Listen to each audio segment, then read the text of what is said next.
Hi and welcome, I'm Susi from the Little English House, and if you want to know how to make these beautiful snowdrops out of ordinary cotton rounds, then just keep watching. The materials you need to make the snowdrops are an old newspaper, a blank piece of paper, colored paper in different shades of green, a pair of scissors, green felt tips, a glue stick, and of course, cotton rounds. First, you take your pair of scissors and cut a zigzag line in one of the cotton rounds, just like that.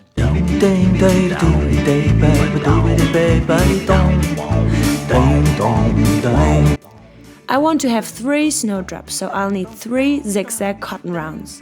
Then you put glue on that part of the paper where you want your blossoms to be. It's important to put the glue on the paper, not on the cotton rounds. The cotton round will fall apart otherwise. Now take a green felt tip and add a little green scribble on your cotton round.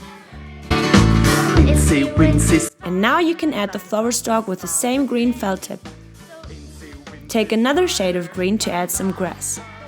If you don't want to use felt tips, you can also cut out flower stalks and grass from colored paper. Just like that. Wincy spider climbed up the water spout. Down came the rain and washed the spider out. Out came the sunshine and dry. You can even use the other halves of the cotton round blossoms to add snow. Shine and dry up all the rain. The incy wincy spider climbed up the spout again. And that's it. I hope you liked it as much as I did. Take a picture of your snowdrops and send them to the Little English House on Facebook or Instagram. See you soon! Ding dong,